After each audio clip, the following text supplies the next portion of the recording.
tiga tangguh yang dimana Allah Subhanahu wa taala. Assalamualaikum warahmatillahi wabarakatuh. Waalaikumsalam warahmatullahi wabarakatuh. Alhamdulillahirabbil alamin, alhamdulillahilladzi wa nasta'inu wa nastaghfiru wa na'udzubillahi min shururi anfusina wa min sayyiati a'malina. May yahdihillahu fala mudhillalah wa may yudhlil fala hadiyalah. Asyhadu an la ilaha illallah wa asyhadu anna Muhammadan abduhu wa rasuluhu la nabiyya ba'dah.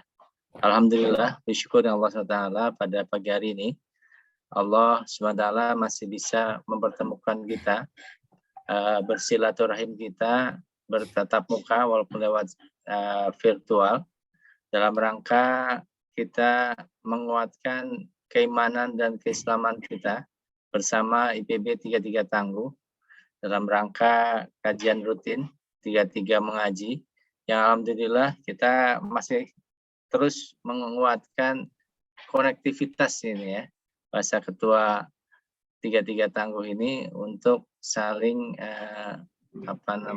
mencas di antara kita dalam rangka kebersamaan dan kedekatan kita pada Allah SWT. Salam dan salam semoga senantiasa tercurah kepada junjungan kita Nabi besar Muhammad SAW, keluarga, sahabatnya dan pengikutnya hingga akhir zaman. Sahabat 33 Tangguh yang dirahmati Allah SWT, sambil menunggu teman-teman lain untuk gabung, kita lanjutkan lagi kajian rutin kita di edisi Januari 2022. Ini edisi perdana di tahun 2022 karena kita setelah melewati masa-masa emas di reuni perak kemarin di akhir Desember, di Desember 2021. Teman-teman IPB 33 Tangguh yang dirahmati Allah SWT, kita beruntung sekali hadir pada kesempatan pagi hari ini bisa berkumpul bersama. Kita akan membahas ataupun kajian rutin di bulan Januari 2022 ini akan disampaikan oleh ini pakar dari Tempo ya. Ini pelaku herbal yang luar biasa, Kang Widodo Prasetyo, dan beliau akan menyampaikan terkait dengan pola hidup sehat menurut Islam, yang ini menjadi sesuatu yang penting di saat ini karena apapun ceritanya, kesehatan itu menjadi suatu hal yang pertama, karena kalau nggak sehat kita nggak bisa ngapa-ngapain katanya kan. Apalagi kalau kita di kala pandemi seperti ini, ketika dengar sakit, rasanya kita sudah sedih dan juga mungkin tidak bisa melakukan berbagai hal kegiatan. Dan pada kesempatan kali ini, sebelum nanti Kang Wid menyampaikan materi terkait dengan hidup sehat menurut Islam ini, juga kita doakan teman-teman sekalian, karena beberapa di antara saudara kita, ada Kang Junaid, Ahmad Junaidi, dan juga yang sekarang sedang dirawat di Rumah Sakit Hermina, dan juga ada Kang Sandi yang sekarang juga mungkin harus isoman. Kita doakan mudah-mudahan teman-teman kita ini diberikan kesehatan dan diberikan kesembuhan serta bisa kembali beraktivitas bersama kita kembali. Kita kirimkan dengan sama-sama, kita sekaligus mengawali dengan membaca surat Al-Fatihah. A'udzubillahi minasyaitonirrajim. Bismillahirrahmanirrahim. Alhamdulillahirabbil alamin. Arrahmanirrahim. Maliki yaumiddin. Iyyaka na'budu wa iyyaka nasta'in. Ihdinas siratal mustaqim. Siratal ladzina an'amta 'alaihim ghairil maghdubi 'alaihim waladdallin. Amin. Baiklah teman-teman IPB 33 Tangguh yang dirahmati Allah SWT, langsung saja kita masuki materi kita pada pagi hari ini bersama Kang Widodo Prasetyo, alumni TPG 33 yang sekarang bertugas di Tempo Group ya, di Tempo Group, terkait dengan tema hidup sehat menurut Islam. Mangga Kang Wid. Assalamualaikum warahmatullahi wabarakatuh. Waalaikumsalam. Alhamdulillahirabbil alamin ya. Alhamdulillah nahmaduhu wa nasta'inu wa nastaghfiruh wa na'udzubillahi min syururi anfusina wa min sayyiati a'malina. May yahdihillahu mudhillalah wa may yudlil fala hadiyalah. Asyhadu an la ilaha illallah wa asyhadu anna Muhammadan abduhu wa rasuluhu la nabiyya ba'dah. Teman-teman semua yang insya Allah dirahmati Allah, alhamdulillah ya pagi ini kita bisa ngumpul. Kita juga alhamdulillah juga diberikan kesehatan. Ada teman-teman kita yang sakit, mudah-mudahan kita doakan segera diberikan kesembuhan dan diangkat penyakitnya ya Kang Haris ya. Ya, teman-teman semua, alhamdulillah nih pagi-pagi kita udah bisa sharing. Saya sih lebih ke diskusi lah ya, bukan pemakalah, bukan pemberi ini, tapi lebih diskusi supaya tujuannya kita adalah sama-sama memberi kemanfaatan satu sama lain. Prinsipnya seperti itu. Nah, terkait dengan nih momentum sebenarnya ya tahun baru ya, kita juga mungkin bisa lihat kondisi sekarang tuh apa sih yang paling penting kan ya, sehat ya. Keluarga pasti dari kita semua ada yang mungkin ada yang kena, ada yang nggak kena COVID, tapi alhamdulillah kita juga masih bisa bareng-bareng di sini dalam kondisi sehat. Dan seperti yang disampaikan tadi Kang Haris adalah sehat itu semua yang penting adalah membawa kita untuk makin taat beribadah atau dekat sama Allah apa enggak gitu kan. Nah, sisi lain kalau kita nggak sehat juga memang kita kan juga akan terhambat aktivitas kita, termasuk aktivitas sehari-hari, aktivitas ibadah juga nggak akan maksimal gitu ya. Jadi hari ini kita diskusi-diskusi aja. Kalau memang dari nanti diskusi kita mengalir ada yang mau ditanyain bisa silakan di ini aja ya, di apa langsung aja lah kita diskusi gitu. Nah, Kang Haris saya masuk ke screen aja ya. Oh, silakan Kang. Wait. Bisa Ini nggak? masih disable Kang. Oh, Mbak Resa bisa. Sudah disetting. Oh iya, siap.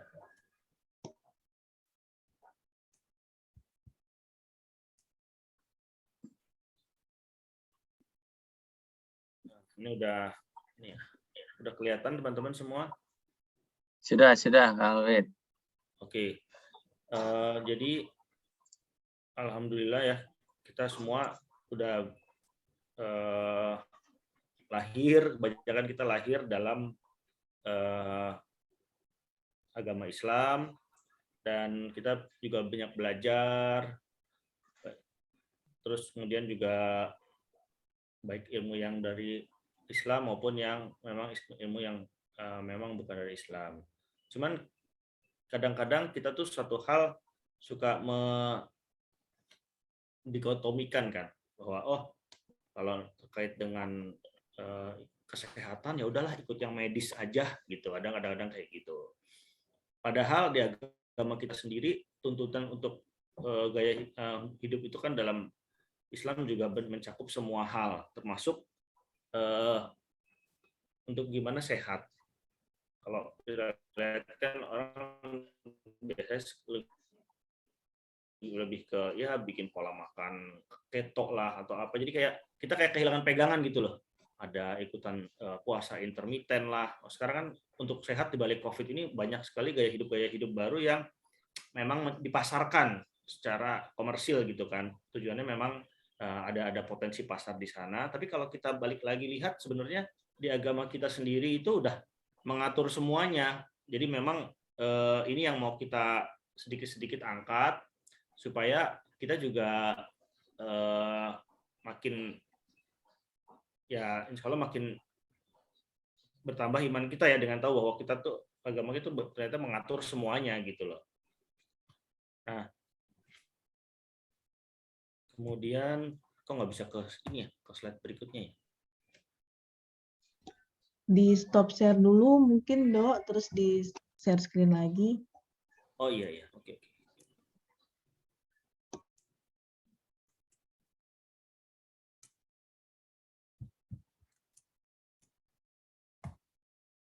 Nah, jadi dalam Islam itu tuntunan hidup sehat itu sebenarnya kalau garis besar ada dua.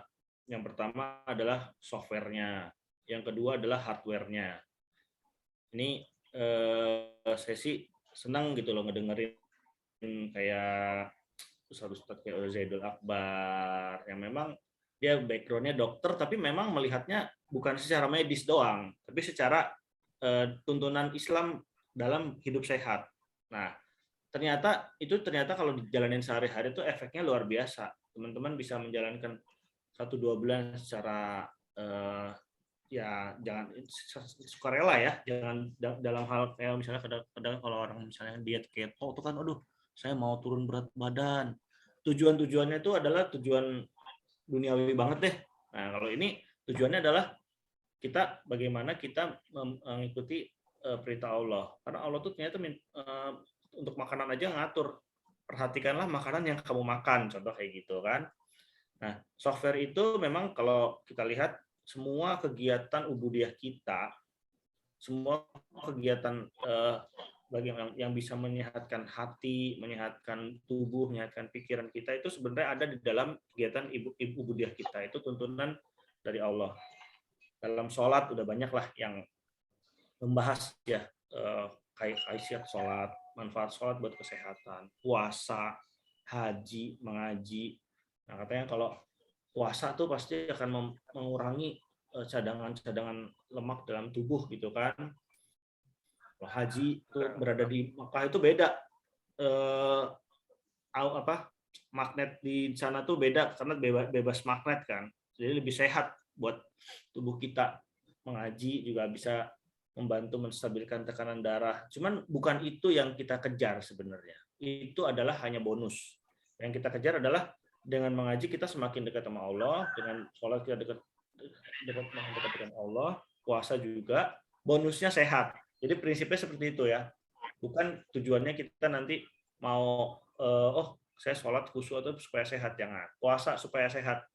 Tapi puasa tetap semua buat supaya membersihkan hati kita. Bonusnya tapi udah nggak usah udah melekat langsung, pasti dapat sehatnya. Jadi bedanya kita sama orang-orang barat kayak gitu. Kalau orang barat ada terapi cancer, wah intermittent fasting atau puasa 36 jam. Itu udah jadi terapi. Kalau kita ternyata udah ada tuntunannya, tinggal diikutin aja. Gitu. Nah, yang kedua adalah hardware. Ini yang sifatnya fisik ya. Melekat ke tubuh kita. Ada pola makan, puasa, bekam, maupun pola tidur. Semua juga udah ada tuntunannya, gimana cara kita makan, apa yang harus kita makan. Puasa kita harus seperti apa yang disarankan, ada puasa wajib, puasa sunnah, ada tuntunan bekam, gimana waktu-waktu tidur yang disarankan. Kalau kita ikutin, ya pasti akan banyak berubah hidup kita. Karena prinsipnya tubuh kita ini kalau kita terluka aja misalnya, itu kira-kira kalau nggak diobatin nih prinsipnya, nggak diobatin terluka itu bakal sembuh sendiri nggak? Coba. Sembuh sendiri biasanya. Iya, nah itu terus ya rambut kita deh setiap bulan kita potong gitu kan. Itu juga kan kita juga akan terjadi tubuh bisa merecovery badan sendiri. Tapi masalahnya kenapa kadang-kadang kita punya penyakit harus banyak obat-obatan. Ada autoimun, ada penyakit ya jantung, banyak teman-teman kita juga ya yang ya, tadi kan sana jantung juga ya. Siapa? Kang Junet ya, Kang Aris ya? Ya, Kang Dodo. Ya ini ternyata kalau kita mengamalkan tidur siang sekejap seperti qailullah itu, sebutannya qailullah kan ya, sebelum zuhur tidur siang atau sudah zuhur sambil habis kita sempatkan tidur siang, itu insya Allah akan mencegah resiko kita terkena serangan jantung karena akan mereset metabolisme tubuh setelah lelah dari pagi sampai siang. Ini contoh seperti itu. Kemudian kayak misalnya kalau kita mengaji, insya Allah akan menjaga tekanan darah. Nah, itu kan semua adalah benefit-benefit dari kita bagaimana kita mendekatkan diri pada Allah. Nah, jadi yang pertama adalah sehat itu dimulai dari kolbu. Saya waktu itu ketemu dapat sharing di grup alumni Depok ya, IPB di Depok. Itu Kang Aris mungkin ada yang kenal ya, itu yang pakar hipnotis kalau salah. Dia udah mengadakan riset, ternyata sehat itu 85% adalah dari stres, dari pikiran. Jadi kalau kita bilang, oh karena virus, COVID, karena makanan, karena yang lain-lain, itu ternyata cuma kontribusi 15%. Jadi dari yang tadi software dan hardware, yang harus kita kontrol adalah yang pertama banget adalah softwarenya. Kalau hati kita sehat, insya Allah badan kita sehat. Kalau hati kita emang ya belum sehat ya, maka akan mempengaruhi semua metabolisme tubuh yang ada dalam tubuh kita. Nah, kemudian apa sih makanan kolbu? Nah, makanan kolbu adalah tidak makan. Jadi banyak-banyak puasa atau kurang-kurangin makan. Nah, kita kan udah umur segini ya udah kenyang lah makan makanan enak, prinsipnya mungkin seperti itu ya. Dulu kalau ya dosen kita ya Sabta ya Pak Win bilang you are what you eat. Nah, itu kan prinsip-prinsip bahwa ya kita makan itu sebenarnya secukupnya aja. Jangan makan itu ngejar enak, ngejar ya kepuasan, karena ini ada ternyata adalah yang salah satu yang sangat mempengaruhi kolbu kita. Coba kalau pagi-pagi makan kenyang, ngantuk, nah kan moodnya udah nggak enak kan? Benar nggak? Kalau pagi-pagi Benar banget itu. Iya, coba pagi-pagi dirubah makannya kurma sama teh sama jahe aja coba deh. Buah-buahan. Sama pagi-pagi tuh makannya bubur ayam campur jeroan kayak gitu. Nah, itu mempengaruhi mood loh. Kalau katanya tuh makanan yang nabati itu lebih menenangkan, makanya kan orang-orang ya Buddha kan dia prinsipnya kayak apa? Vegetarian karena supaya lebih tenang gitu kan. Semua ilmuwan membuktikan juga kalau yang hewani lebih lebih membuat kita mudah angry lah, meningkatkan tekanan darah. Jadi memang kolbu itu sangat relate dengan makanan, bukan berarti kita tuh makan tuh nggak mempengaruhi kolbu kita. Dan semakin kita rajin puasa, insya Allah kita akan semakin dibersihkan oleh Allah ya artinya. Dan yang kedua adalah penyakit kolbu ada dua, yaitu syubhat dan syahwat. Nah, prinsipnya itu. Nah, sekarang teman-teman kalau misalkan kita melihat ini deh, ada di meja makan itu ada roti atau gorengan, ya, jajanan-jajanan pasar. Sama satu lagi itu buah-buahan. Teman-teman kira-kira lebih tertarik yang mana untuk minum, untuk makan? Biasanya gorengan agak menantang tuh. Ya lagi snack time nih di kantor nih, wah kan ada makanannya, ada gorengan, ada roti-roti, ada buah-buahan, jeruk, ya kan, semangka dan lain-lain. Buah-buahan kadang-kadang buat ending ya kan, kadang-kadang masih kita itu. Ya. Gorengan dulu baru terakhir ke itu buah-buahan. Termasuk yang itu syahwat itu. Kita makan karena maunya kita pengennya goreng-gorengan, tapi sebenarnya dibutuhin tubuh yang mana? Nah, balik ke seperti itu kan. Yang buah. Tapi kenapa milihnya gorengan? Apalagi kalau ada ini cengeknya itu. Cengeknya, iya. Nah, itu jadi lebih ke situ sih, lebih kita makan apa yang diberikan Allah kepada kalian sebagai rezeki yang halal dan baik dan bertakwa pada Allah yang kamu beriman kepadanya. Tuh. Jadi kita memang harus makan nggak cuma yang halal, tapi juga yang toyib. Toyib ini kalau dulu konsepnya di TPG itu kan ya safety lah ya, nggak berbahaya buat tubuh dari sisi kuman, dari sisi pencemar segala macam itu ya. Tapi toyib yang ternyata yang memang harus kita lebih perhatikan adalah tidak berbahaya, tidak merugikan tubuh. Jadi kalau makanan itu gorengan, dia halal nggak? Halal. Halal. Tapi toyib nggak? Ya. Nah, sekarang kalau kadang-kadang kita tuh cenderung melihat, yang penting makanan saya halal.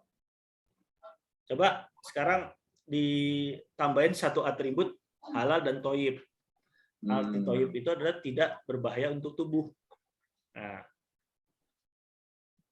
kira-kira ini mulai diperhatiin.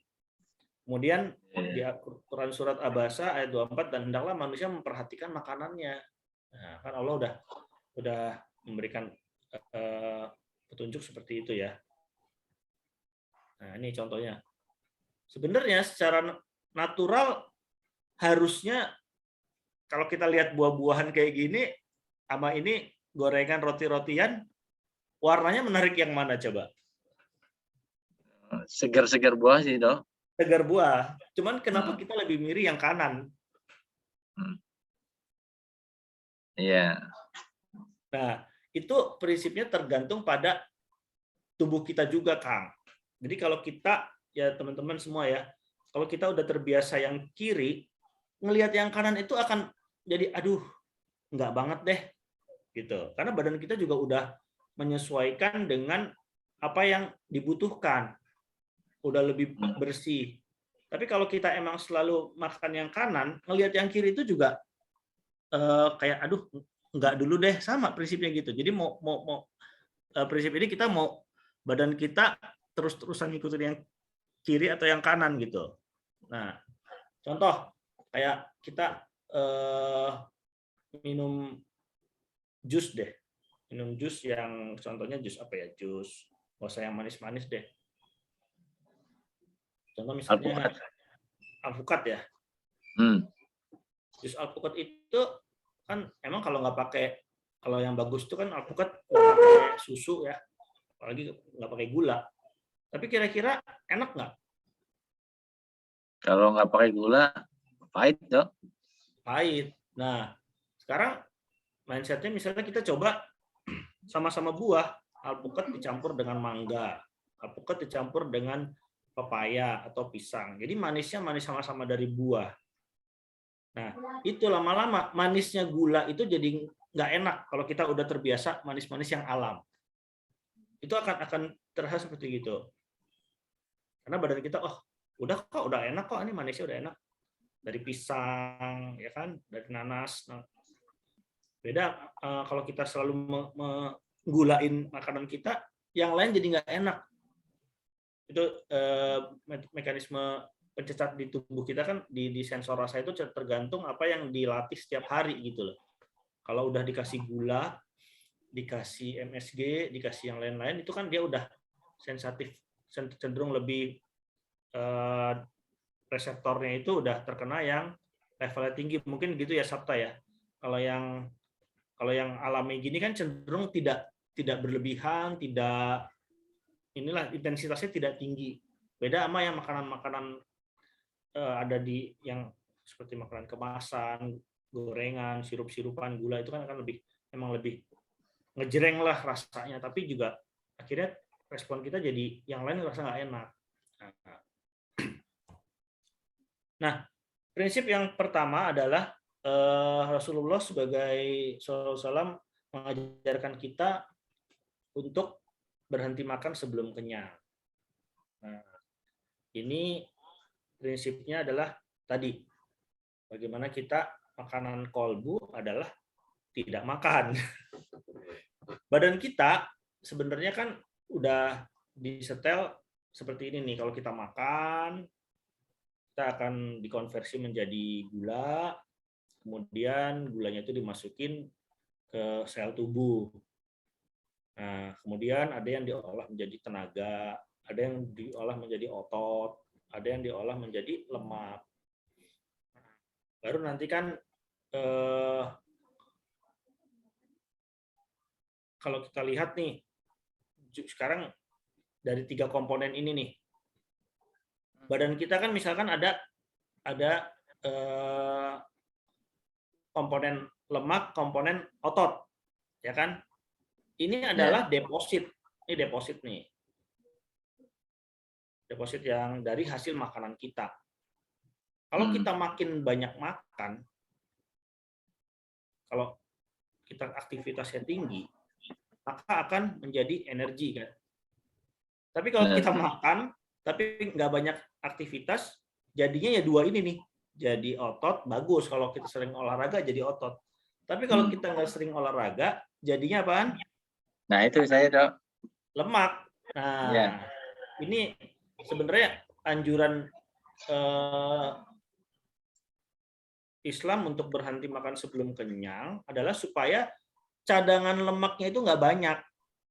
Nah, apa yang jadi masalah kalau kita punya cadangan lemak banyak, itu hormon grelin kita atau hormon lapar itu minta mulu ini untuk makan. Nah, masalahnya di situ tuh. Jadi ini kayak apa ya? Jadi kayak lingkaran setan lah, saya bilang sih. Nah, kita mau memutus rantai lingkaran setan ini enggak? Nah, kalau glikogen ini saya sebut lah, kalau kayak di kulkas itu bahasanya Zaidul Akbar itu inilah, dia di chiller gitu ya, di area yang cadangan energi yang bisa dijangkau cepat. Tapi kalau fat ini adalah freezer. Nah, masalahnya si fat ini nggak cuman kelihatan ada di luar kayak model di apa namanya di pinggang, di paha gitu. Tapi ini juga ada di organ-organ kita yang ada di dalam. Ya kan? Dia ada di hati biasanya kalau lemak-lemak itu dia jadi lemak apa? Liver, fat liver gitu kan. Nah, itu yang nggak kelihatan, tapi itu yang bahaya. Jadi konsepnya itu adalah bagaimana kita meminimalisir cadangan ini. Udah cadangan itu deposit itu di rekening aja, jangan cadangan di sini. Intinya seperti itu, ya kan? Nah, caranya gimana? Yang pertama berhenti makan sebelum kenyang. Nah, kemudian prinsip yang bagus lagi adalah mau nggak kita memangkas stok cadangan ini? Karena kalau ini nggak dipangkas tadi kita akan ketrap dengan minta mulu. Grelinnya akan minta mulu kita untuk makan terus. Nah, kira-kira gimana? Clear nggak dari sini? Jadi di balik berhenti makan sebelum kenyang itu sebenarnya kalau kita lihat metabolisme tubuh kita juga, aduh, saya baru makan pagi-pagi bubur ayam gula. Ada nasinya kan jadi gula juga. Minumnya teh manis, gula lagi. Siang masih ada cadangannya, udah makan lagi nasi padang. Waduh, satu porsi gede. Akhirnya yang terjadi ini akan numpuk terus nih. Nah, beda kalau kita coba puasa. Kita coba puasa. Nah, kalau puasa kan katanya kalau kita puasa kita berapa jam? 14 jam.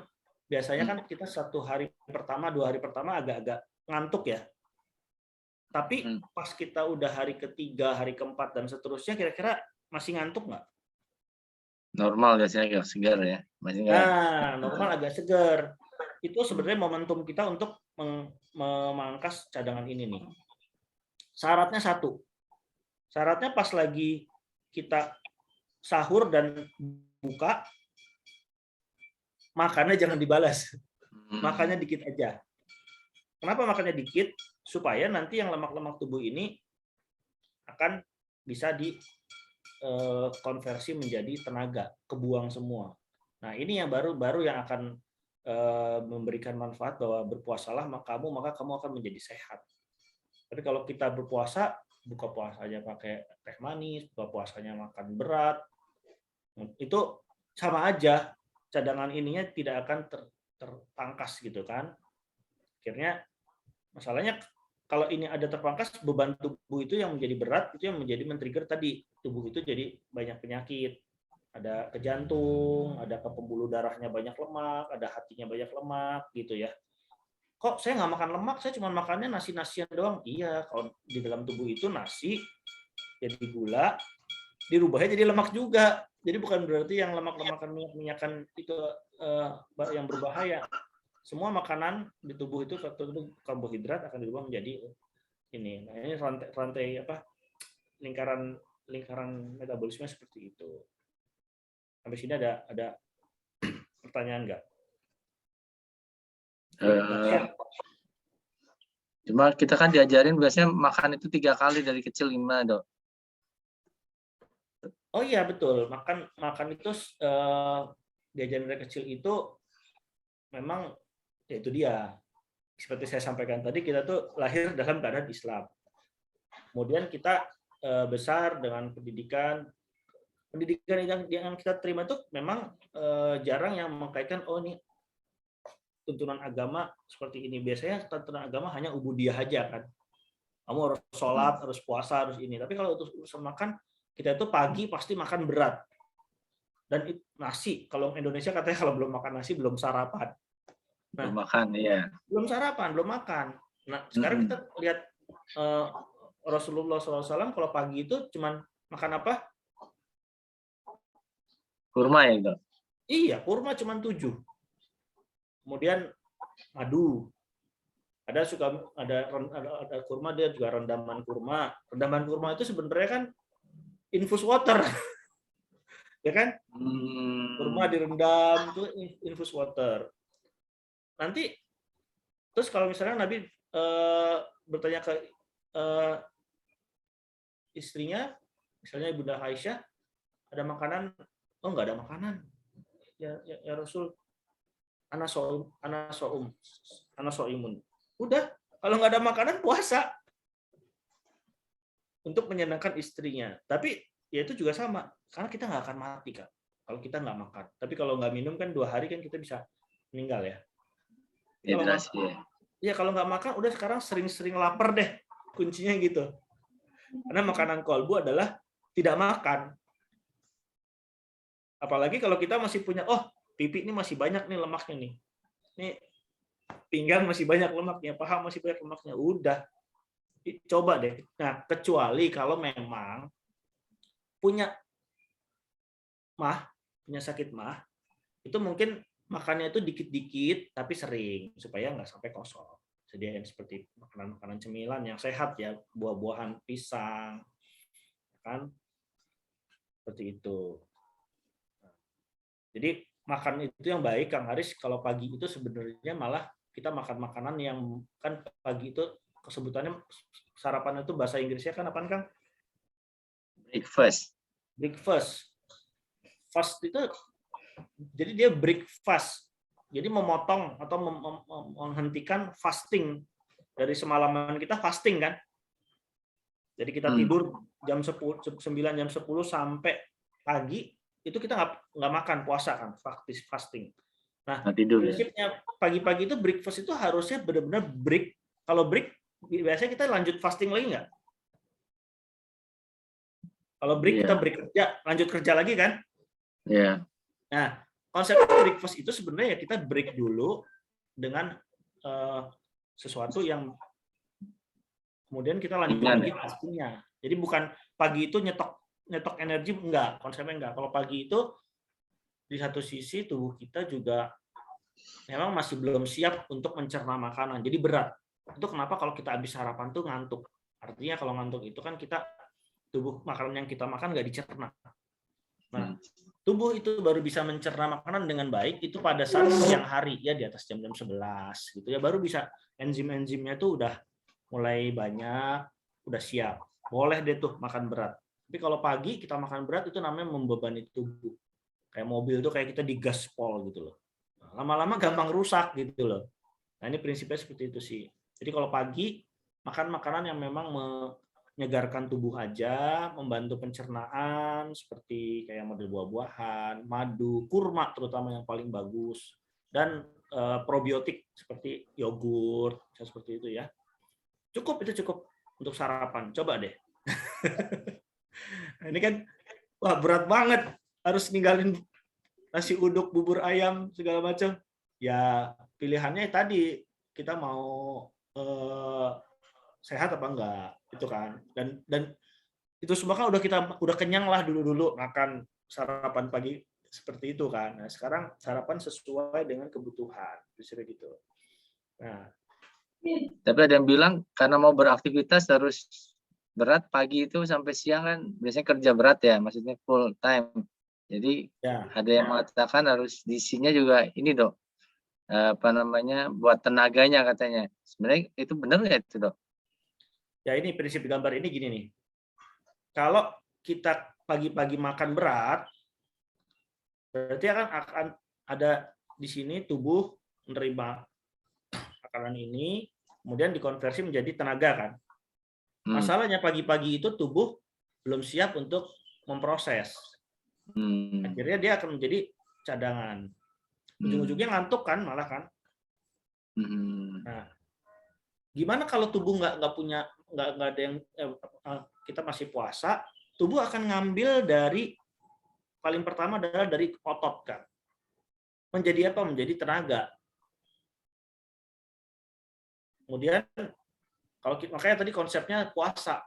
Puasa itu kita tetap bisa beraktivitas apa enggak pas bulan puasa? Bisa. Tetap bisa kan? Kenapa kita puasa kita nggak makan siang bahkan, tapi masih tetap bisa beraktivitas? Karena ini tubuh mengambil dari glikogen dan lemak.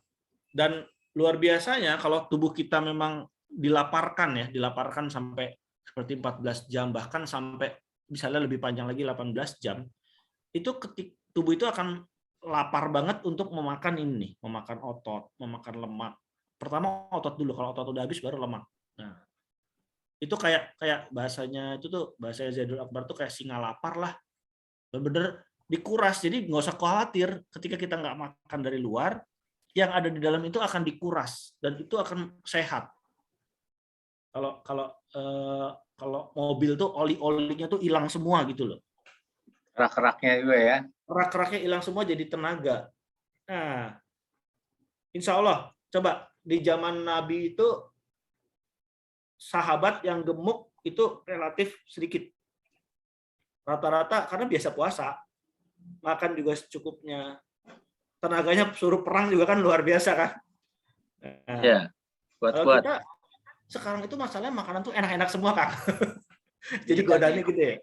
Makanya tadi filosofinya tadi saya sampaikan di depan dulu. Makanan yang kolbu adalah tidak makan. Ya kan? Dan yang pertama, yang kedua adalah prinsipnya adalah halal dan toyib. Itu dibutuhkan sama tubuh kita apa enggak? Bahaya sama tubuh kita apa enggak? Kalau ente makan tetap gorengan, ngelihat buah, secara keyakinan, secara iman, itu sebenarnya kita udah menyalahi loh. Karena kita disuruh makan yang halal dan toyib, kita makannya nggak yang toyib. Nah, kalau pakai pendekatan kayak gini untuk teman-teman yang memang ya katakan melihat dari sudut pandang keimanan mungkin akan lebih enak nih dibandingkan pendekatan kesehatan gitu kan. Tapi insya Allah lah, yang diajarkan oleh Islam semuanya bagus banget. Dan begitu banyak di Barat itu salah satunya memang banyak yang masuk Islam karena mereka tahu luar biasa kalau ikutin gaya hidup Islam gitu. Nah ini baru satu, berhenti makan sebelum kenyang. Ada lagi mungkin yang pertanyaan sebelum yang lain? Berarti kalaupun porsinya harus udah ngambil, kalau bisa yang sedikit aja ya Dok ya. Karena kadang-kadang kan kalau nggak habis karena dia bilang mubazir tuh Dok. Oh betul. Karena kan keberkahan itu kita nggak tahu di nasi yang mana gitu kan. Betul. Nah, yang kedua ini fasting ya, puasa. Puasa, masya Allah udah mengatakan bahwa berpuasalah kamu maka kamu harus dari hadis ini ya, berpuasalah kamu akan kamu menjadi sehat kan. Ini memang menjadi kebiasaan sahabat untuk puasa Ramadan, puasa sunnah, puasa Ayyamul Bid. Makin banyak puasa makin sehat. Tadi prinsipnya tadi kalau yang makan sebelum kenyang kan memang kita mengurangi input kan. Kalau fasting adalah bagaimana kita menyehatkan tubuh kita, mengembalikan metabolisme tubuh kita, hormonnya supaya lebih bagus lagi, cadangan yang lemak-lemak tadi, oli-oli tadi bisa habis. Dan yang paling penting adalah hati kita akan menjadi lebih dekat pada Allah. Makanya puasa ini bagus banget untuk semua macam-macam puasanya itu ya. Nah, yang ketiga adalah tadi kita harus mengkonsumsi makanan yang dibutuhkan, bukan yang diinginkan tubuh.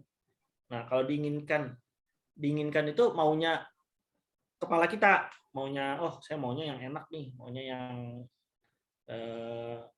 apa ya, gorengan, maunya misalnya yang memang rasanya Yang hangat-hangat ya, yang hangat, fast food kadang-kadang kan.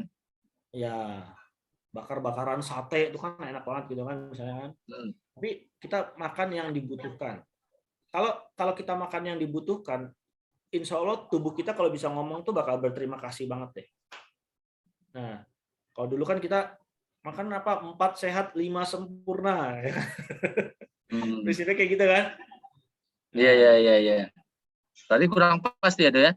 Bukan kurang pas, itu basic, itu kan jadi kayak apa namanya, kebutuhan tubuh, memang benar di situ. Tapi yang kalau kita lihat, kebetulan dulu saya Sabta itu kan belajar metabolisme tubuh kan. Kita nggak pernah ngelihat bahwa tubuh itu butuhnya apa selain yang apa namanya, makanan-makanan tadi, dan makanan yang seperti apa gitu loh. Maksudnya gini, contoh kita butuh karbohidrat, tapi karbohidrat yang seperti apa? Apakah misalkan seperti roti-rotian yang dari tepung, atau memang yang whole food atau living food seperti kayak singkong. Nah, dulu orang tua kita kan makannya kalau pagi apa? Singkong rebus. Ya kan? Kemudian ubi rebus, rebus-rebusan loh ternyata. Saya pikir-pikir lagi, iya ya. Orang dulu itu makan itu sarapan tuh rebus-rebusan doang. Betul nggak? Iya. Kemudian kalau nggak ya makan buah-buahan kayak misalnya jagung rebus gitu kan, pisang rebus. Bukan yang udah emang kemajuan teknologi pangan membantu kita untuk lebih simpel. Semua tersedia dalam bentuk praktis, dalam bentuk bubuk, dalam bentuk tepung. Cuman sayangnya ketika makanan itu dalam bentuk apa adanya di alam dengan sudah terolah, itu secara nutrisi mungkin masih sama. Itu mengandung karbohidrat katakan 100 gram. Tapi 100 gram karbohidrat yang ada di singkong dengan karbohidrat yang ada di keripik singkong. Singkong ini singkong yang rebus ya. Nah, itu ternyata beda kalau kemampuan mengolahnya. Dan kalau tadi pisang singkong rebus sama kalau kita makanan-makanan yang lebih nggak pakai diolah, lebih alami. Misalnya kita makan contohnya pisang deh. Pisang itu ada karbohidratnya juga kan. Dan buah-buahan yang lain seperti misalnya apa? Mangga.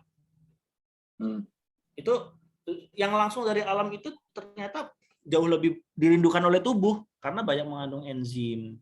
Kemudian di situ dia juga nutrisinya kompakan, datang bareng-bareng. Contoh dalam jeruk aja dia ada vitamin C. Ente minum vitamin C dari vitamin yang tablet sama dari jeruk itu beda banget. Kalau dari jeruk, dia vitamin C-nya memang sama vitamin C, tapi dia datang bersama dengan antioksidan yang lain, tocopherol, ya kan? Warnanya makanan itu yang di jeruk itu kan alami juga kan. Tapi kalau yang di vitamin tablet itu kan udah ada pewarnanya, udah ada ininya kan, udah ada pemanisnya. Jadi dia kalau kita prinsipnya vitamin C yang ada di nutrisi adalah memang vitamin C bagus untuk tubuh. Tapi vitamin C yang dari alam adalah yang jauh lebih dirindukan tubuh karena ketika dia ketemu, waduh, kita kan asalnya dari mana? Dari tanah kan. Nah, kalau di mobil tuh spare part kan, yang kita berasal dari tanah, badan kita kayak ketemu dengan komponen yang emang dibutuhkan gitu loh. Wah, ini nih ketemu dengan vitamin C yang saya butuhin. Gitu prinsipnya living food gitu tuh. Kemudian superfood. Superfood itu adalah makanan-makanan yang memang sangat tinggi nutrisi yang baik seperti antioksidan gitu ya. Contoh yang paling dianjurkan oleh agama kita adalah kurma ya. Kurma luar biasa tuh kurma. Dia tuh ada seratnya, ada zat besinya, ada gulanya. Nah, kemudian yang kita butuhkan lagi adalah rimpang-rimpangan. Rimpang-rimpangan tuh kayak jahe. Saya juga kaget juga ternyata di Al-Quran tuh ada menyebutkan jahe itu sebagai makanan di surga. Jadi Oh. iya, zanjabil kan disebutnya kan. Nah, itu rimpang-rimpangan itu jahe, kunyit, apalagi ya temulawak kayak gitu-gitu tuh bagus banget buat itu dari tanah yang memang kencur, beras kencur ya. kencur, benar itu tuh yang diandingin tubuh. Pokoknya kalau kita makan gitu, itu insya Allah tubuh tuh thank you banget deh. Nah, rempah-rempah kan dari dulu orang-orang Barat cari ke Indonesia cari rempah kan, cari lada, cengkeh, ya kan, kayu manis. Kan kalau kita katanya kalau diabetes tuh minum kayu manis, ya kan. Nah, kita ini jarang banget mengkonsumsi kayak gini. Yang kita makan cenderung lebih ke gula, cenderung tepung-tepungan, cenderung ya kan sehari-hari coba lihat makanan sekitar kita yang laku di pasaran. Iya. Chicken. Tapi yang kayak gini-gini tuh jarang. Nah, enzim ini sebenarnya adalah part yang untuk mengolah Makanannya. yang mengolah makanan dari tubuh. Ya, sebenarnya kalau dalam Islam sendiri kan diajarin kita makan pakai apa? Pakai tangan ya. Nah, ini di dalam tangan tuh udah ada enzim. Terus dengan kita makan whole food atau living food, kita mengasup enzim yang cukup ke tubuh kita. Jadi bukan cuma ngambilin enzimnya di dalam. Ada enzim dalam tubuh, tapi kita harusnya banyak masukin enzim dari luar melalui tadi living food kayak buah. Buah-buahan itu banyak banget enzimnya. Nah, teman-teman kalau misalnya makan rujak, kalau misalnya nih contoh makan rujak itu kira-kira habis makan rujak ngantuk apa enggak? Oh, segar ya biasanya. Ya segar. Pedas kan, Dok? Segar pedas, sama buah-buahannya juga kan dia mentah kan. Nah, itu. Jadi dia tubuh itu nggak kecapean untuk ngolah. Kalau kita makan sesuatu yang banyak enzim, kalau di barat kan ya coba diasup dengan enzim, minum tablet-tablet enzim, ya kan, untuk bantu memperbaiki metabolisme tubuh. Tapi sebenarnya kita sendiri prinsipnya harus banyak makanan whole food, makan dengan tangan, supaya enzim-enzim itu bisa banyak dari luar nih. Beda ya udah ya, ketika makan dengan tangan sama itu ya, dengan sendok.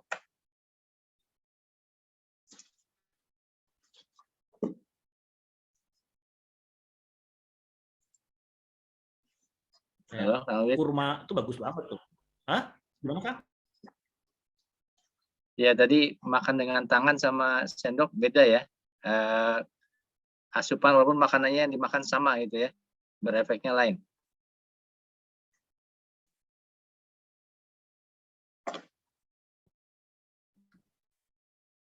Dengan sendok, enzim yang ada di tangan ini akan masuk ya. Nah, ini kalau bisa jangan sering-sering pakai hand sanitizer karena yang diarahkan juga adalah mencuci tangan dengan sabun kan. Kalau sabun itu kan ngilangin kotoran aja. Tapi kalau hand sanitizer dia memang membunuh kuman. Nah, sabun juga sebenarnya membunuh kuman, jadi nggak usah khawatir. Kalau pakai hand sanitizer dia bakal bisa lama-lama tangan kita ini jadi steril gitu loh. Nah, kalau tangan kita steril, nggak ada bakteri baik yang ada di tangan kita. Pas kita makan, nggak ada enzim yang akan membantu mencerna tadi, akan lebih sedikit. Nah, jadi mulai sekarang mungkin saran saya jangan kita sering-sering pakai hand sanitizer, tapi lebih banyak pakai sabun untuk menjaga flora bakteri baik yang ada di tangan kita. Itu adalah aset tidak terlihat dari Allah. Supaya kalau kita makan pakai tangan, nah itu udah nggak usah bayar, udah dapat enzim tuh. Gitu kan. Jadi siap. Sumber enzim itu yang pertama ya tadi dari tangan. Kalau kita nyuapin anak kita pakai tangan itu juga sama. Udah bantu enzim dari kita nyambung dengan anak kita gitu. Nah, kemudian prebiotik dan probiotik. Jadi kunci dari kesehatan adalah di saluran pencernaan. Kalau pencernaan kita sehat, insya Allah kita sehat. Kalau pencernaan kita nggak sehat, maka kita juga nggak sehat. Nah ini yang bagus buat pencernaan itu adalah prebiotik dan probiotik. Bedanya kalau probiotik itu adalah yang makhluk hidup seperti ini ya, bakteri yang baik, kamir, kapang gitu ya. Kalau prebiotik adalah tempat tinggal makhluk hidup itu yang sangat diinginkan oleh makhluk hidup itu. Jadi kalau contoh probiotik yang paling terkenal di Indonesia itu tempe ya. Itu kan jamur itu bagus tuh. Jamur yang bagus. Nah, kemudian prebiotik contohnya adalah ya buah-buahan, serat-seratan tuh prebiotik. Kurma prebiotik. Nah, kayak kalau pagi-pagi sebenarnya saluran pencernaan kita masih belum siap mencerna, kasih ini nih. Coba kasih superfood, makan buah-buahan aja. Rimpang rempah, coba bikin aja teh. Tehnya jangan lagi teh manis sekarang, tapi tehnya jahe campur dengan kayu manis, campur dengan cengkeh, ya kan? Nah, terus kurma sama tempe tapi tempe mentah ya, jangan tempe goreng. Oh, tempe mentah ya, Dok ya? Tempe mentah. Tempe mentah itu kan udah dimasak, Kang. Udah dimasak, udah dikukus. Jadi sebenarnya aman. Terus cukup dicuci aja. Makan tuh tempe dengan kurma deh. Campurin. Oh, enak itu, Dok. Tempe dengan buah. Oh, enak banget. Pokoknya prinsipnya kalau kita itu udah biasa makanan yang diinginkan tubuh, makanan-makanan yang nggak diinginkan tubuh kita tuh males, Kang. Itu udah jadi frekuensinya beda. Tapi kita makin makanan yang tadi yang sebelah kanan sebelah kiri, sama yang gini-gini juga, coba jamu-jamuan deh, jahe-jahean enggak dah. Coba dikasih yang di inilah, yang di pinggir-pinggir yang minuman-minuman, kedai-kedai minuman gitu, wah udah itu terus gitu kan. Tapi kalau kita biasa yang rimpang rempah, udah inginnya gitu loh. Nah ini waduh, saya harus ninggalin yang kayak yang enak-enak nih. Tenang, ini juga enak kok. Ini enak di badan, kerasa enak, dan rasanya juga kerasa enak lama-lama gitu loh. Nah, sampai sini ada pertanyaan nggak? Kadang mungkin sekarang kan banyak orang ini, Dok, terkait dengan kepraktisan ya. Kadang kan suka belinya kayak di supermarket, makanan yang kayak gini kan kadang yang tadi yang bagus dibutuhkan oleh tubuh ini raciknya gimana dan sebagainya itu kadang agak susah. Ada anak-anak kadang nggak terbiasa. Ini gimana, Dok? Sekarang anak kebanyakan ayam goreng kasih sambal jadi, suruh makan sayur susah sama buah itu. Ya, Kang, itu masalah kita bersama. Kita dulu dididik dengan cara seperti itu kan, ada makanan yang seperti sekarang kita familiar dikonsumsi kan. Cuman sebenarnya kalau ke anak kita bisa udah mulai membiasain. Ya cara paling gampang adalah kalau sekarang ke supermarket, beli aja buah yang banyak, beli kurma yang banyak, beli madu, ya kan? Itu stokin deh tuh di kulkas. Jadi sementara kalau yang kayak kentang goreng sama yang fried chicken yang lain-lain itu dikit aja, nggak bisa ya kan. Nah lama-lama kalau dia lapar di kulkas cuman ada buah-buahan, cuma ada kurma, cuma ada mangga, alpukat kayak gitu, pisang, kira-kira dimakan nggak? Ya makan juga akhirnya kan, lapar Ya. itu. Artinya kita punya hak veto kan sebenarnya kalau di rumah kita kan, untuk menyediakan makanan-makanan yang sehat. Kalau aneh sendiri bilang ke istri, udah ya pokoknya jangan pakai, kita udah nggak pakai mecin. Kalau itu mecin, nggak usah pakai mecin, tapi dari kaldu-kalduan. Kan kalau konsep ini kaldu-kaldu itu udah enak, basicnya dari ya enaknya daging ya dari mecin itu kan dibikin dari ngikutin rasa daging. Ya udah kita ambil dari yang real dagingnya, gitu kan. Nah, Ini juga kayak ya ke anak juga kan pelan-pelan. Sampai kan dia menyadari bahwa Pah, kalau yang ini sehat ya, Pah. Akhirnya udah mulai bertanya kayak gitu. Iya, ya Kak, emang Kak ini kakak enakan makan es krim ya, Kak, daripada minum jahe ya, Kak. Iya. Tapi jangan banyak-banyak ya es krimnya, nanti gigi kakak rusak. Kalau jahe ini kan anget nih. Waduh, susah banget, nggak enak, Pak, kalau jahe, Pak. Cuman kan tadi Ya, betul. dikit diminum-minum, coba deh Kak, kita bikin jahe yang campur dengan lemon, campur dengan madu, nggak pahit kok Kak, enak. Nah, oh iya enak Pak. Ya.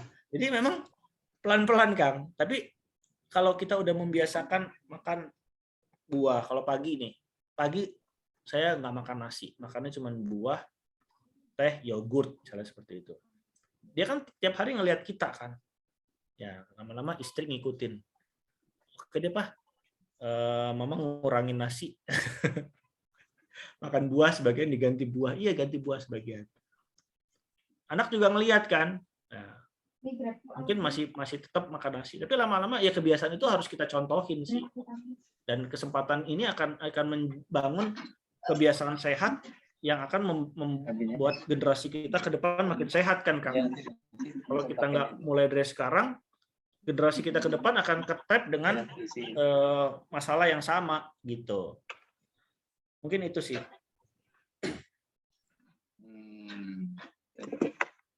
Mantap. Lanjut ya. Nah, Ayo silakan. nih makanan yang disebut dalam Al-Quran. Jadi ini makanan yang disebut dalam Al-Quran, kalau sebut sih ini makanan-makanan istimewa ya. Madu. Di surat Abasa kan ayat 24 sampai 32.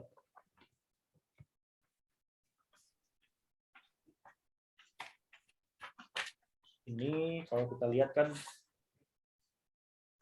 nih ayat 24, maka hendaklah manusia itu memperhatikan makanannya, kamilah yang mencurahkan air melimpah dari ayat, dan kemudian kami belah bumi dengan sebaik-baiknya. Kalau di sana kami tumbuhkan biji-bijian, anggur, sayur-sayuran, dan zaitun, dan kurma. Nah, dan kebun-kebun yang rindang, dan buah-buahan, dan rerumputan. Semua itu untuk kesenanganmu dan untuk hewan-hewan ternakmu. Nah, kalau kita nggak suka dengan buah-buahan dan sayur-sayuran, itu ada yang aneh. Karena Allah sendiri udah berfirman, buah-buahan semua makanan ini adalah untuk kesenangan kita gitu loh. Ketika kesenangan kita lebih makanan-makanan yang fast food, itu aneh. Karena tadi kan harusnya kita lebih suka yang disebutkan di Al-Quran ini. Atin az-zaitun. Nah, buah zaitun ini sebenarnya lebih ke kalau dari kacamata food lebih ke dia minyak-minyakan yang bagus untuk tubuh lah ya. Itu minyak yang tidak jenuh. Kalau ini karena yang unsaturated, polyunsaturated. Kalau yang saturated itu kayak minyak sawit, itu tuh nggak bagus tuh. Tapi kalau kayak zaitun, minyak canola, terus minyak kelapa. Mahal itu dong. Ya, oke. Konsep mahal ini penting. Ini prinsip nih kalau konsep mahal. Jadi makan itu adalah sodakoh buat badan kita, Kak. Jadi kalau kita masih melihat, si kacang almond, zaitun itu mahal, tapi kita masih beli Starbucks dengan satu botol 30.000 mau, nah, kita nggak berlaku adil sebagai orang beriman. Karena apa? Karena ini yang dibutuhkan oleh tubuh. Nah, makanya kan kalau kita sayang sama tubuh kita, harusnya kan kita yang bahan-bahan ini bukan lagi bahan yang mahal. Prinsipnya seperti itu sih, Kang. Karena akan bagus lagi buat tubuh kita. Kemudian ada delima, ya delima kan buah di surga ya, jahe, zanjabil, pisang sebagai buah yang bersusun-susun, anggur, kebun-kebun anggur ya, ikan laut, sayur mayur, mentimun, bawang putih, kacang adas, bawang merah, yang lagi yang disebutkan Al-Quran. Ini semua makanan-makanan istimewa. Prinsipnya sih gini, setiap daerah memiliki tanaman-tanaman yang memang khas dari daerah situ. Kalau di Arab, dia memang banyak kurma. Nah, kurma itu bagus untuk mereka, udah cukup, udah superfood. Tapi di kita tuh kan kita dianugerahin dengan kayak rimpang-rimpangan tadi ya, Kang Haris ya, rempah-rempahan tadi kan. Ya. Nah, itu yang kita harus manfaatkan. Oke, kurma juga, tapi yang ada di kita juga udah dikasih Allah seperti jahe, itu dia manfaatkan dengan semaksimal mungkin. Karena kalau dari bentuknya sendiri kan rimpang-rimpangan itu kan nggak beraturan kan. Dan ternyata itu bagus banget buat baik mencegah maupun melawan kanker. Kalau kanker kan tumbuhnya dia selnya nggak beraturan kan. Sama profilnya seperti kayak jahe gitu. Kemudian kan buah-buahan apa yang nggak ada di Indonesia? Bawang putih, kacang adas, bawang merah. Bawang-bawangan ini bagus banget. Jadi kalau di India itu adalah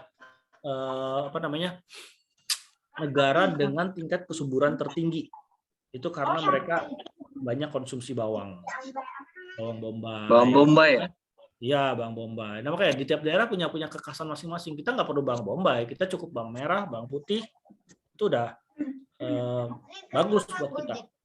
Kemudian kan kalau nasi biryani-nya mereka tuh Ada bawang putih tunggal tuh lebih bagus katanya tuh. Bawang putih tunggal. Sama aja lah maksudnya. Buat kesehatan. Bawang putih, pokoknya konsumsi bawang putih. Kalau misalkan kita masak contoh telur dadar contoh gampang deh. Banyakin bawangnya. Bawang putih, bawang merah, daun bawang, ya kan?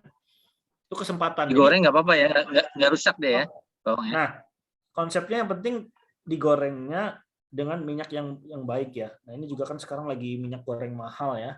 Kadang suka pakai minyak recycle, minyak yang disaring ulang, itu jangan deh.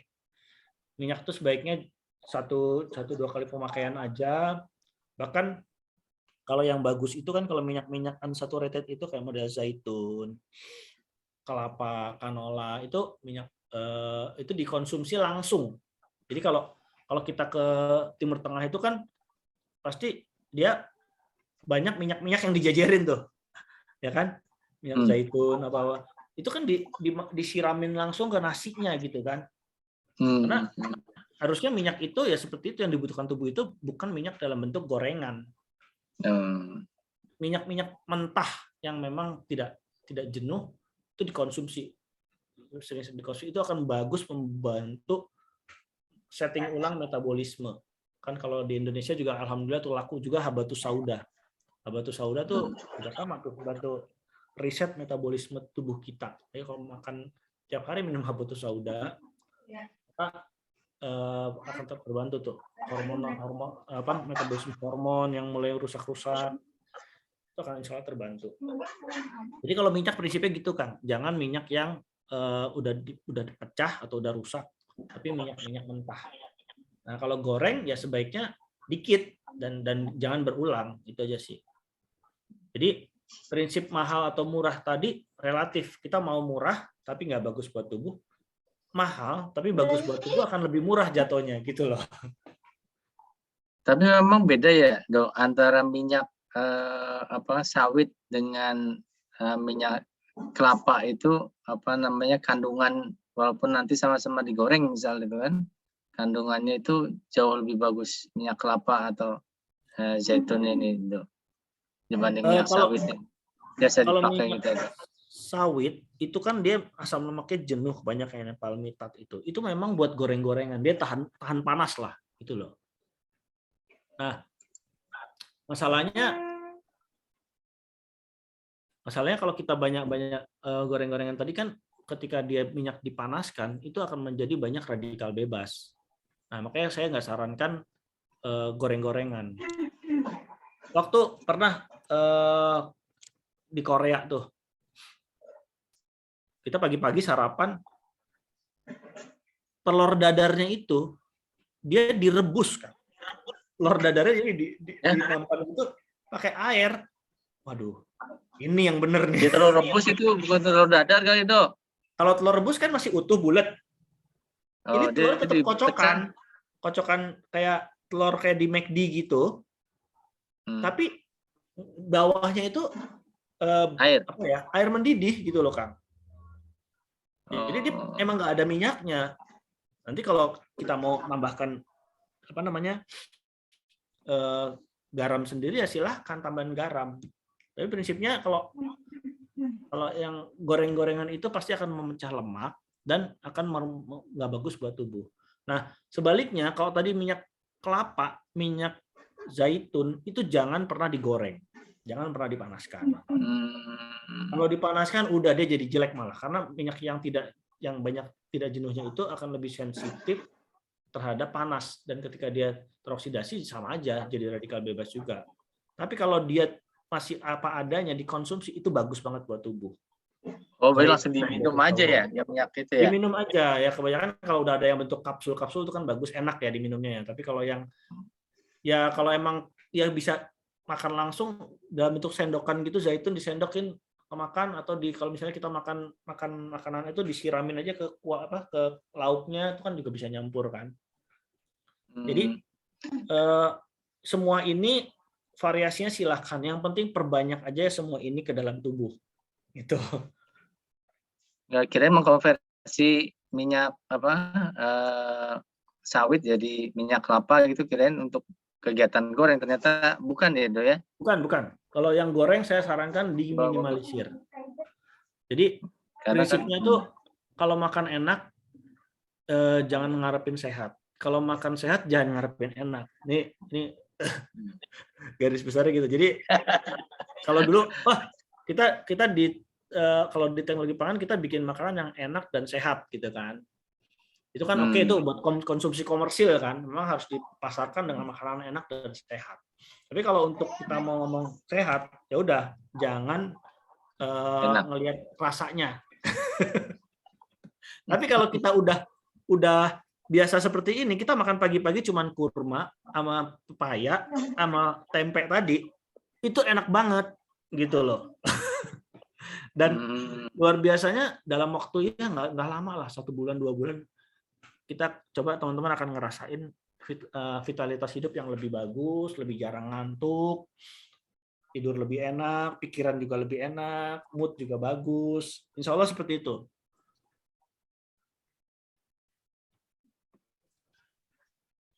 Jadi semuanya sebenarnya ada di agama kita kan, udah diatur semua nih. Nah, tadi ya, ini nih, jangan zolim sama badan atau nyampah. Ini kan ya tadi ya, konsep toyib. Konsep toyib artinya adalah tidak berbahaya atau tidak merugikan tubuh. Yang membebani tubuh apaan? Nasi. Nah, kenapa nasi kok membebani tubuh? Ya itu kan dia, tubuh itu harus mengolah jadi ini kan jadi gula gitu kan. Masalahnya dia tuh tinggi sekali tuh glycemic index-nya kan. Kemudian gula. Nah, kenapa kok nasi dulu itu, orang dulu juga makan nasi Pak, kok sekarang kok nasi sih jangan banyak-banyak. Orang dulu makan nasinya raw. Dia nasinya masih gabahnya tuh masih banyak ini ya, dedaknya gitu kan.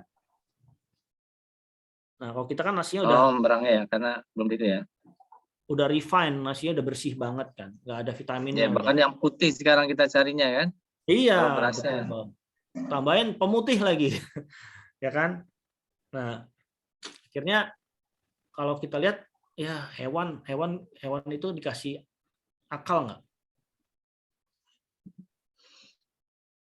Ya. Dikasih akal nggak hewan? Nggak mau berpikir ya. Nggak kan, tapi dia dikasih insting kan. Ayam makanya kan lebih sehat, ayam tuh makan bekatul-bekatul gitu kan. Terus kayak ya hewan-hewanan semua makannya ya udah, sapi makannya rumput-rumputan aja. Dia sehat.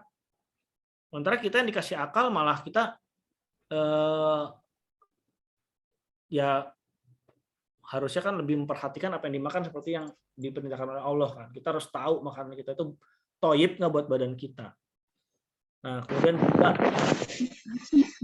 garam, tepung-tepungan, dan segala yang goreng-gorengan. Nah. Waduh, berat gak nih? Jadi kalau sekarang mau bikin teh manis, oh boleh bikin teh manis, tapi pakainya apa? Nah, slide sebelumnya. madu, kurma. Teh manisnya pakai madu, jangan pakai gula. Ya kan? Kemudian kita mau garam ya, garam jangan berlebihan, sedikit aja. Tepung-tepungan ganti dengan yang whole food. Yang makanan-makanan alami dari alam ya. Kayak ya ubi, pisang, buah-buahan gitu kan. Goreng-gorengan kalau bisa udah di stop deh yang namanya goreng-gorengan. Itu Indonesia banget sih goreng-gorengan. Cuman kemudorotannya ini kalau saya bilang luar biasa nih. Di balik goreng-gorengan ini kemudorotannya luar biasa. Jadi sebaiknya goreng-gorengan ini udah mulai di blacklist dari daftar makanan kita. Karena itu nyampah. Dan efek dari nyampah itu contoh deh. Anak-anak itu yang kedua tuh kalau habis minum susu itu pasti akan alergi tuh. Hidungnya kayak pilek-pilek gitu kan. Nah, itu respon tubuh berarti kan. Oh, berarti susu itu tidak diinginkan oleh tubuh dia. Gitu loh. Nah, masalahnya ketika kita contoh kalau kita kolam yang bersih aja kena kotoran kan membersihkannya susah ya. Nah, ketika kita masukin gorengan itu ada asam lemak radikal bebas yang masuk ke situ, tubuh itu keganggu gitu loh untuk bisa beraktivitas normal. Harusnya dia bisa buat membantu kita memproduksi daya tahan tubuh, imun segala macam. Ini ada radang-radang yang disebabkan oleh gorengan gara-gara radikal bebas tadi. Akhirnya tubuh capek ke situ. Nah, enaknya sebentar cuma di mulut. Tapi pas masuk tubuh, kita jadi zolim sama tubuh kita nih.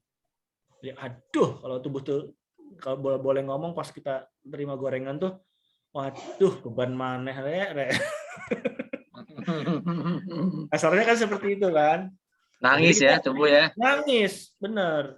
Ketemu gula lagi masuk, aduh, gulaku naik lagi. Nah, kalau gula naik, efeknya nanti kan organ-organ kita gampang rusak, gitu kan. Diabetes, garam, tensinya juga tinggi kan. Kalau bisa, yang ini semua diiniin. Biar tubuh kita tuh happy. Jadi, setiap hari tuh kita tuh, kan ibaratnya kan kita setiap pemimpin akan dimintai pertanggungjawaban. Kita bukan cuma pemimpin terhadap keluarga kita, terhadap tubuh kita juga sama loh. Badan kita pas lagi lahir dikasih dalam keadaan sehat kan, dalam keadaan sempurna. Terus gara-gara kita tidak mengkonsumsi yang halal dan thayyib, badan kita rusak. Nah, kita zolim nggak tuh? Pertanggungjawaban kita sama Allah gimana tuh? Nah, prinsip itu tuh yang harus kita perkuat supaya kita juga tahu bahwa oh iya ya, Islam itu bukan cuma saya harus sholat, harus puasa, harus apa, tapi dalam segala hal termasuk dalam gaya hidup harus ngikutin gitu loh. Baru kita akan menjadi bisa optimal seperti yang diharapkan gitu. Ya, silahkan kalau ada diskusi lagi.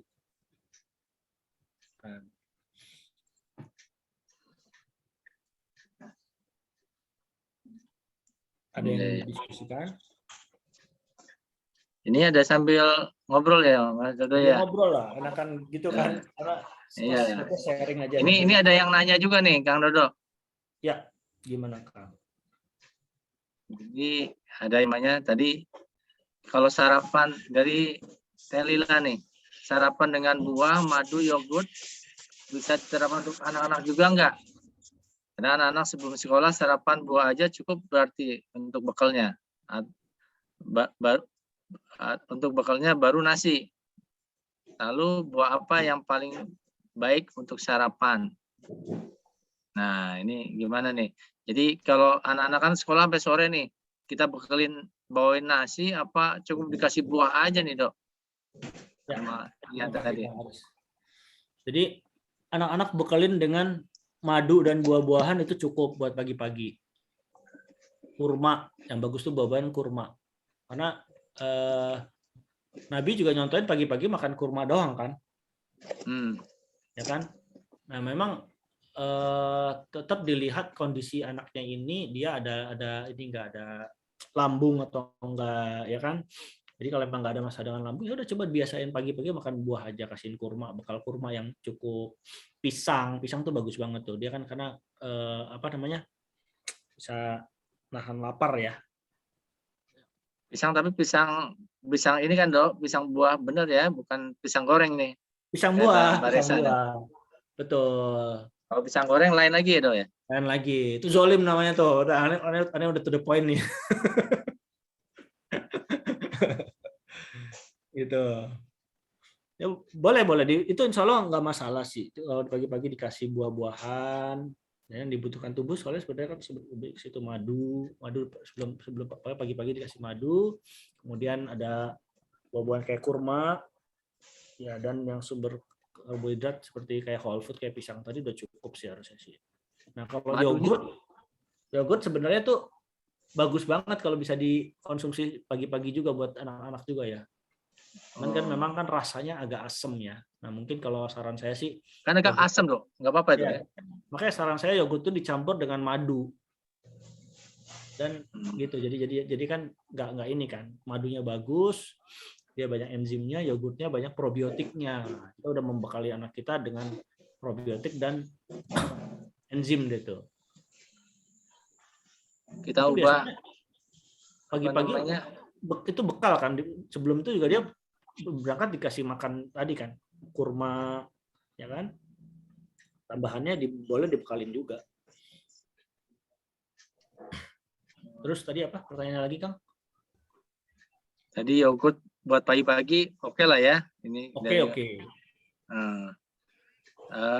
Kalau nanya lagi, ini ada mama yang langsung nggak jadi masak nih Dok pagi-pagi nih Dok. Jadi nggak usah masak yang enak-enak ya, biar serumah nggak obesitas gitu ya. Ya kalau pagi-pagi itu kan tubuh itu habis istirahat, habis fasting. Dia baru mulai siap-siap nih pemanasan mesinnya nih untuk bisa mencerna. Kita kasih yang membantu dia pertama membersihkan. Kedua, membersihkan itu artinya membantu ngebuangin ya. Yang bagus itu kan sayur-sayuran, buah-buahan, tadi enzim, bantu dia mudah mencerna, ya kan, kayak model si madu itu kan banyak enzimnya kan. Kemudian probiotik, yogurt-yogurtan, nama yang bara-bara penyegar. Jadi kalau pagi kita tuh suka bikin teh jahe, isinya jahe, kemudian kayu manis, kunyit gitu kan. Nah itu tuh campur madu tuh enak banget, seger. Jadi pagi-pagi itu buat nyegerin badan pakai kayak gitu tuh. Nah, untuk pencernaannya kasih yang sifatnya membantu mencerna sehingga lebih mudah ke belakang. Tapi kalau kita nginep di hotel tuh Dok, itu kan mereka menyediakannya breakfast ya, sarapan pagi. Itu semua menu makanan ada semua tuh Dok. Kalau buat sarapan itu, apa kadang orang jadinya agak kalap juga tuh ngeliat berbagai makanan kalau di sarapan pagi di hotel itu Dok. Jadi ya, itu kan apa memang kalap itu karena udah bayar hotel ogah rugi ya Kang. Wah, lengkap semua nih makan pagi gitu. Ya, ini kadang-kadang manusiawi lah seperti itulah. Cuman kalau dengan paham kayak gini kan harusnya kan oke. Nah, mulai dilihat kan, oh ada infus water, nah, ambil deh tuh infus water ya kan, ada biasanya kan. Bagus tuh tubuh kita. Ada salad, ambil salad. Kadang-kadang kita langsung wah nasi goreng, ambilnya sosisnya yang banyak. Telur mata sapi ya. Roti, telur, sapi. Sebenarnya kan di hotel itu justru banyak yang bagus loh. Buah-buahannya pasti lengkap, kan? Anggur pasti ada.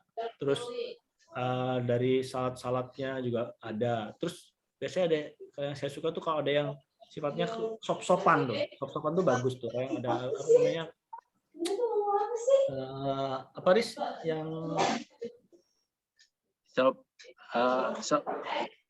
maksudnya rebus-rebusan gitu kan. Kadang kan atau ada saya kalau sekarang senang kayak gitu ya. Tetap nyolek-nyolek roti tetap. Tapi kalau gorengan udah enggak lah. Berarti minimal gorengan diinin deh.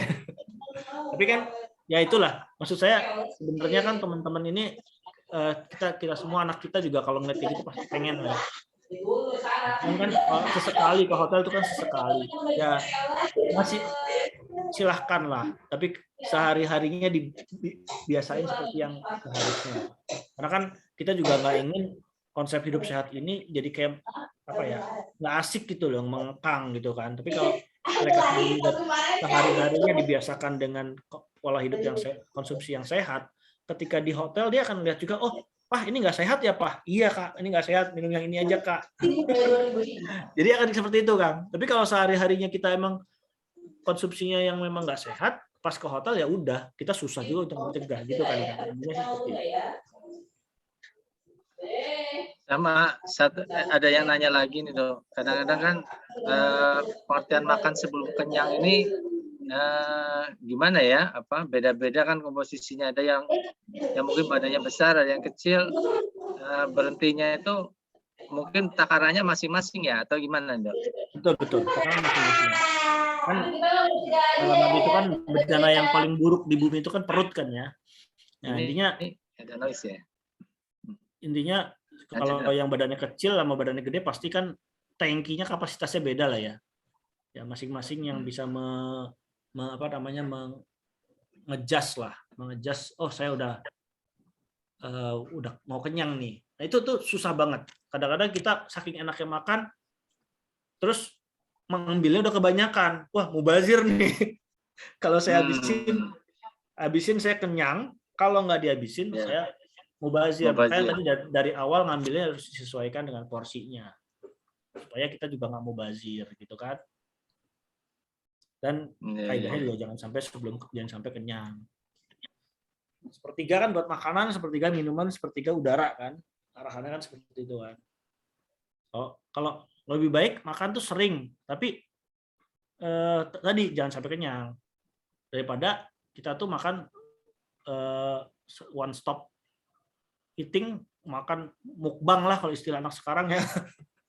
Mukbang makan banyak banget gitu kan, sampai kenyang banget. Nah itu badan tuh aduh nangis dah dia, aduh saya nggak bisa ngolah lagi dia, akhirnya ngantuk gitu kan. Ini baru pola makan. Kalau untuk makanan tuh kadang-kadang kan kita makannya itu tetap 3 kali sehari atau nunggu lapar dulu, walaupun kadang-kadang anak suruh makan nggak mau karena belum lapar gitu kan. Nah itu apa tetap pola makan 3 kali sehari itu tetap masih bagus Dok? Tetap bagus. Jadi makan yang paling bagus itu yang pertama adalah makan siang. Kalau pagi itu kan makan buat kita mempersiapkan tubuh untuk mengkonsumsi makan siang. Makan siang adalah tubuh udah siap untuk mengkonsumsi makanan. Nah, makan silakan yang optimal di sana, yang lengkap di sana. Kemudian yang sore makan, kalau saya lebih ke sekarang ngomong makan sore dibanding makan malam. Karena kalau malam itu untuk istirahat, ya kan? Ayatnya kan Allah menjadikan makan malam itu untuk istirahat. Malam itu kan setelah maghrib kan. Sama, badan kita udah minta istirahat. Jadi kalau bisa makan itu sebelum maghrib. Jam 5, setengah 6 gitu tuh udah makan. Udah malam udah biarkan tubuh beristirahat. Sampai rumahnya setelah maghrib gimana Dok? Ya kalau Anda beli makan di kantin atau beli di minimarket gitu, jam 5:30 makan di meja. Udah, malam nggak makan lagi gitu. Nah, tadi Reza juga bilang ada roti gandum nih, roti gandum ya nggak apa-apa. Intinya kan kita sifatnya bukan saat ini gitu kan, kita harus kebiasaan. Gandum itu sebenarnya bagus loh. Roti gandum itu kan tadi konsep whole food tadi kan ya. Kalau makan makin raw, makin kasar, itu makin bagus. Tapi kalau makin refine, makin dimurnikan, itu makin hilang zat-zatnya yang memang alaminya, yang memang dari alam gitu kan. Makin nggak kompak. Kalau masih raw kan masih ada seratnya, masih ada vitaminnya, masih ada mineralnya jadi satu. Masih hidup lah kasarannya makanan itu. Nah, konsep makanan itu kalau whole food itu makanan hidup. Dia kalau makanannya makin lebih awal dipetik makin hidup, jadi konsepnya makanan paling enak adalah makanan yang paling baru dipetik dari tumbuhan. Itu makin fresh. Tapi kalau udah sama-sama buah apel atau buah mangga lah yang paling gampang di Indonesia lah ya. Antara mangga yang baru dipetik kita makan sama mangga yang udah kita simpan di kulkas, apalagi udah dijadiin manisan, sorry. itu pasti bagusnya yang paling raw. Nah ini roti gandum boleh-boleh aja sih, Resista. Cuman ini aja kan, ya kalau perlu ya yang sering dikonsumsi gandum yang murninya oat, ya kan tuh bagus tuh oat, kayak gitu-gitu kan. Kalau kayak kacang-kacangan gimana, Dok? Kadang kan orang bilang kalau makan kacang nanti asam urat gitu kan. Ini masalahnya ada yang mau panen kacang nih, Dok. Gimana, Dok? Kacang tuh bagus Pak, banget. kacang rebus bagus.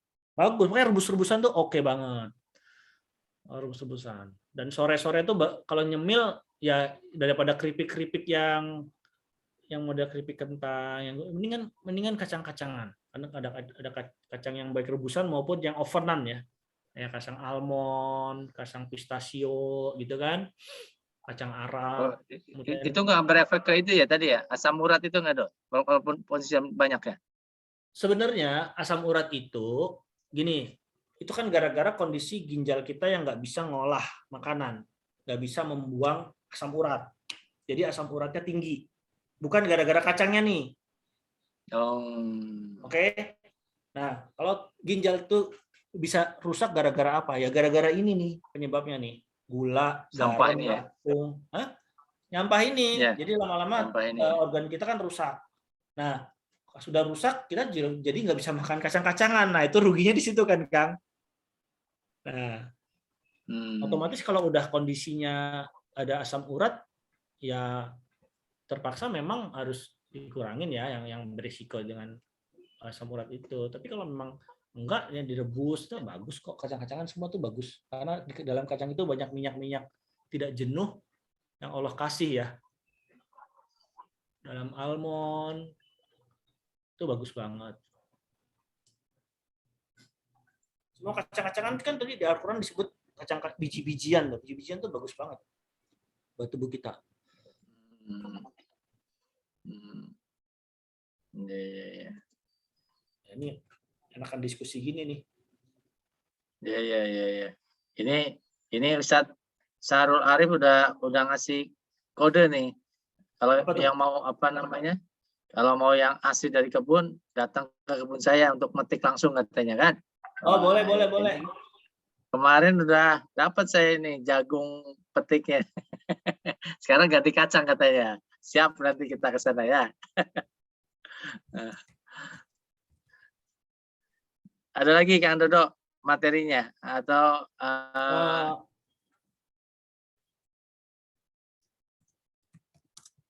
terlanjut diskusi? Ya. Kalau terakhir sih, yang tadi Ane udah jelas sih juga. Kok nggak bisa pindah ke halaman selanjutnya ya? Bentar.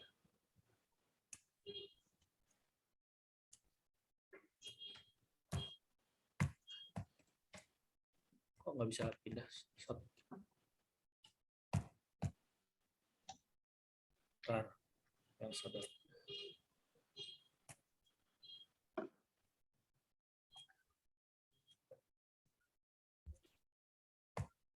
Nah, terakhir ini yang tadi ya, breakfast, lunch, dan makan sore. Breakfast itu konsepnya tadi cuman sekedar nge-break fasting. Jadi tetap puasa, tapi kita ngasih tubuh untuk yang bisa membantu membersihkan pencernaan. Bantu menyegarkan badan. Membersihkan pencernaan itu kayak apa? Serat-seratan, buah-buahan. Kemudian probiotik itu kayak tempe, kayak apa ya, kalau kan yogurt gitu kan. Kemudian yang menyegarkan tuh kayak minuman-minuman rempah. Kemudian lunch itu memang makan siang sebagai makanan utama, dan makan sore tadi ya sebelum malam biar buat istirahat. Ini baru pola makan. Ada lagi pola tidur yang harus diikutin ya kan. Jadi ikutin aja satu-satu apa yang diperintahkan oleh agama, karena jika Anda taat maka Anda sehat. Konsepnya seperti itu, Kang. Allah tuh yang menciptakan kita, Allah yang Maha mengetahui apa yang baik buat kita. Tugas kita cuma ngikutin. Kadang-kadang kan kita suka sekulernya di situ. Kita sendiri sekuler loh. Kalau dalam hal makanan sekuler, kita nggak mau ngikutin ajaran Islam, tapi kita kalau pas makan ya udah saya ikut yang barat. Nah, itu kita kadang-kadang seperti itu ya, Kang ya. Nah, coba Hmm. coba nih makanya yang aneh sampaikan ini sebenarnya prinsip-prinsipnya dulu, secara prinsip harus kita dapat dulu, baru kalau pengetahuan tentang makanannya kan bisa sambil jalan gitu kan. Oh, apa sih kacang-kacangan kebaikannya, apa sih makanan yang baik buat orang yang sakit gula, apa Kayaknya sih. ini harus 2 pertemuan ya, Kang Dodo ya. Bebas lah, nanti kan sharing, ganti teman-teman lain dulu baru nanti kita sharing lagi. Tapi intinya Ya. ngomongin kayak gini tuh karena aneh udah ngerasain sendiri khasiatnya ya, itu jadi seneng banget. Jadi ente kalau yang masalah dengan kesehatan itu sebenarnya Allah tuh udah ngasih caranya. Insya Allah badan ente udah bisa nyembuhin sendiri gitu. Ya, karena di surat Asy-Syu'ara itu kan Allah udah, Nabi Ibrahim bilang yang ini kan Allah yang menyembuhkan. Jadi kita semua kalau mau sehat minta kepada Allah gitu loh. Poinnya sih itu sih Kang. Ya. Karena nggak kerasa kita ngobrol kayak gini udah extend 1 jam nih, harusnya 7:30 selesai, nih udah 7:30 ntar lagi. Harusnya 2 SKS gitu ya. Ya emang ngobrol kayak gini enak. Penting kan kita bisa sambil saling sharing lah. Teman-teman juga bisa sharing. Saya juga dapat masukan lagi gitu kan. Saya senang lihat sharing-sharing teman-teman banyak. Kang, ini. Banyak. nanya live boleh nggak, Kang? Boleh lah. Lanjut Kang Asik, ayo ini ketua nih. Silakan. Jadi gini Kang, sejak SMP, sejak istilahnya keluar dari kampung lah ya. Saya kan SMP-nya agak jauh dari rumah gitu ya. SMP-nya ada di kota, Kang. Di daerah mana Kang Asik? Randi, Kang. Rembang, saya di Rembang. Oh, Rembang, Jawa Tengah, Pati ya. Ya, saya kan tinggalnya di kampung gitu kan. Kalau SMP karena harus ngangkot dan harus jalan kaki. Jadi ya akhirnya sejak SMP itu intinya saya tidak pernah sarapan. Tidak sarapan, juga tidak minum. Ya. Itu sampai terjadi sekarang, Kang. Jadi kalau sekarang itu kalau aku sarapan itu langsung pup, langsung keluar. Langsung keluar. Aku hanya bisa, memang kata orang sih sugesti dan sebagainya gitu ya. Tapi kalau weekend, Sabtu Minggu, aku bisa sarapan. Itu dari dulu ya. Nah, kemarin sempat diskusi sama orang-orang yang paham yang saya anggap paham gizi, memang katanya ada enzimnya atau apanya gitu kan. Terus itu juga infonya itu tidak baik. Kalau pagi juga sebaiknya itu memang asupan pertama itu yang harus bagus dan sebagainya gitu. Tapi alhamdulillah sampai hari ini kan memang saya juga nggak mengenal dokter juga gitu kan, juga nggak kenal dokter, nggak kenal klinik-klinikan, nggak kenal gitu kan. Nah itu gimana Kang? Saya sih memang kadang dulu ya di awal-awal gitu kan, masa-masa kuliah dulu kan yang nggak pernah sarapan juga, sering dinasihatin gitu kan, waduh ini jangan sampai di hari tua menuai sakit gitu. Nah, tapi sih saya meyakini, saya sih memang nggak bisa pada saat saya makan itu pasti keluar gitu ya, pasti keluar. Sampai sekarang Kang, jadi kalau saya sarapan itu ya sebelum kerja pasti harus beresin dulu kalau ada sarapan yang menggiurkan ya di pagi hari gitu ya. Nah, jadi tetap mencoba nyicip gitu kan. Nah itu berlangsung sampai jam 10, di atas jam 10 aman gitu ya. Nah itu Kang, mohon pendapatnya Kang. Saya terusin. Atau tetap nggak sarapan atau gimana itu ya? Atau ada pola-pola katanya kok enzimnya nggak berkembang katanya. Udah kasih obat, dikasih ini biar enzim apanya kan kayak aku nggak paham ya. Tapi karena aku tuh nggak suka rumah sakit, nggak suka dokter, nggak suka puskesmas gitu kan. Jadi ya saya nggak lanjutin itu untuk apalah itu ya yang terkait enzimnya. Ya, kira-kira mohon arahannya Kang. Kalau tapi ngopi nggak Kang Asik nih? Nggak sarapan tapi pagi ngopi nggak? Ngopi hari akhir-akhir ini aja, tapi itu nggak banyak, sedikit. Nanti di atas jam 10. Kalau ya 1 seruput, 2 seruput aja gitu. Kalau teh sekarang jalan, teh hangat gitu kan, teh hangat pahit di pagi hari gitu. Itu masih bisa sekarang. Itu pun akhir-akhir ya 1 tahun terakhir inilah gitu kan. Sebelumnya sama sekali gitu. Minum air Nggak putih makan, nggak aja. minum ya. Ya itu, minum aja keluar gitu.